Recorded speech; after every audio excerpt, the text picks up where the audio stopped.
Hi and welcome to my channel. Li Lu is a highly respected Chinese-born American value investor, businessman, and the founder and chairman of Himalaya Capital Management. His investment philosophy has been heavily influenced by Warren Buffett and especially Charlie Munger, who invested his own capital with Li Lu and once described him as the only outside manager he ever backed, even referring to him as a Chinese Warren Buffett. Li Lu invested approximately $54 million in Crocs. In this video, I will analyze Crocs' business model and financial fundamentals and then perform a discounted cash flow analysis and valuation to estimate its intrinsic value and assess whether it represents an attractive investment opportunity and potentially why Li Lu decided to invest. Let's begin with the company overview. Crocs is an American footwear company best known for its lightweight, colorful foam clogs. Founded in 2002 and headquartered in Broomfield, Colorado, the company designs and sells casual footwear for men, women, and children. Its most iconic product is a classic clog made from a proprietary foam material called Croslite, which makes the shoes lightweight, water-resistant, easy to clean, comfortable for extended wear. While clogs represent the core of the business, Crocs also sells sandals, slides, and personalization accessories such as gibbets charms. In 2022, the company acquired Hey Dude to diversify beyond traditional clogs and expand into casual slip-on footwear. So how does Crocs make money? Crocs generates revenue through multiple channels. The first one is direct to consumer, DTC. This is sales through its own e-commerce website and company-owned retail stores. This channel represents roughly half of total revenue and offers higher margins and stronger consumer relationship.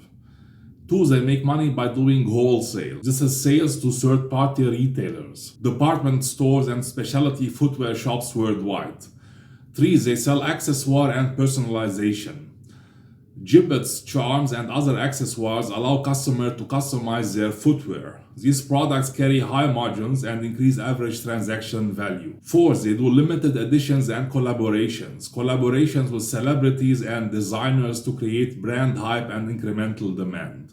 This multi-channel approach balances brand control, margin expansion, and global reach. Now let's talk a little bit about its customers. Crocs serve a broad customer base, men, women, and children. Customers prioritizing comfort and practicality. Casual footwear buyers for everyday work or leisure use. Now for their geographic presence. Crocs operate globally, selling products in more than 80 to 90 countries. Revenue has grown significantly over the past decade from approximately $1 billion in 2016 to around $4 billion in 2026. However, growth has slowed in recent years. Revenue declined by 1.5% in 2025. It is important to note that the revenue surge in 2022 was largely driven by the acquisition of Hey Dude.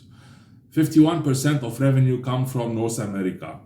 49% comes from international markets.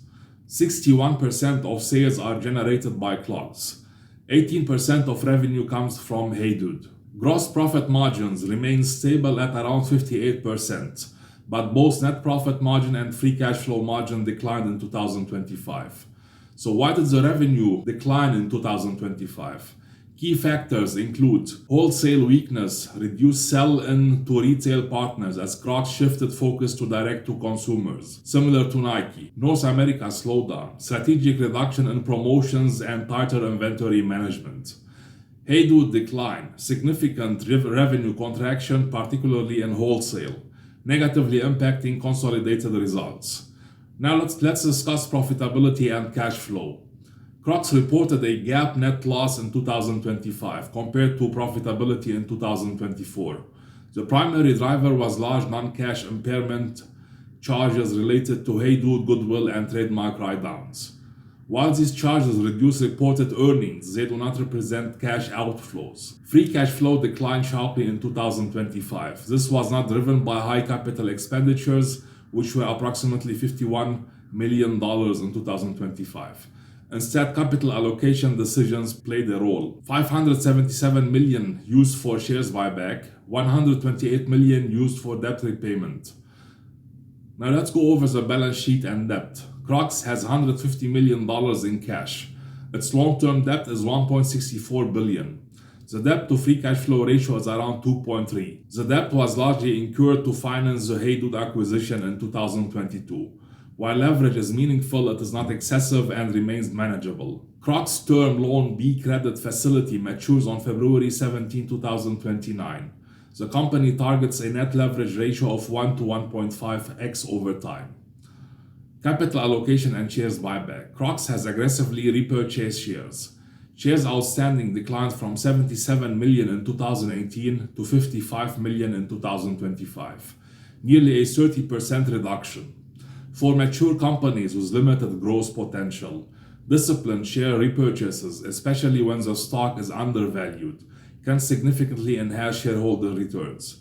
Maybe this is what Li Lu sees in the company. If the company buys back shares worth of $500 million every year, and at this price level, it will buy back all of its shares in 10 years. After 5 or 6 years of shares buyback, the stock starts to skyrocket. Now let's discuss the total addressable market, the TAM for Crocs.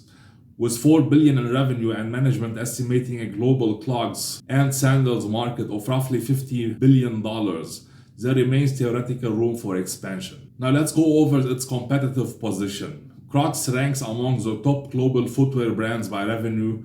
Major competitors include VF Corporation, Deckers Outdoor Corporation.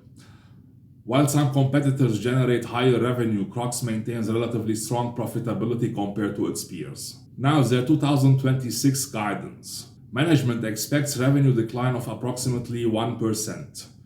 Haydood revenue will decline of around 7 to 9%. EPS of $12.88 compared to $14 in 2024. CapEx between $70 to $80 million.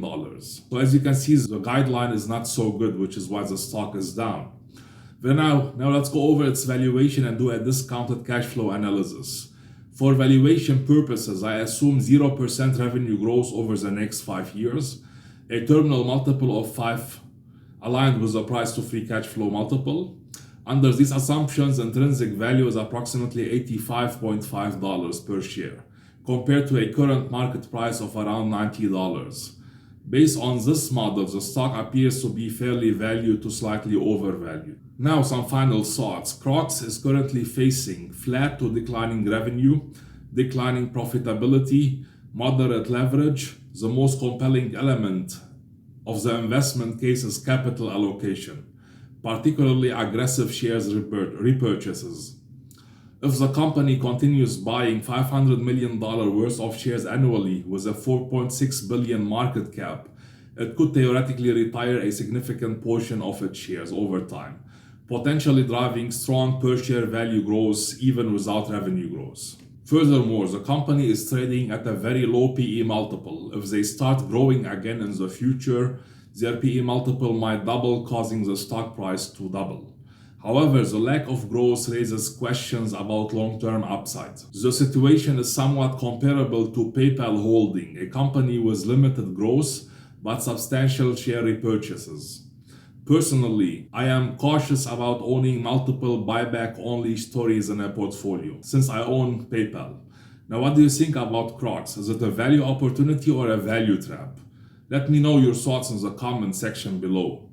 Thanks for watching.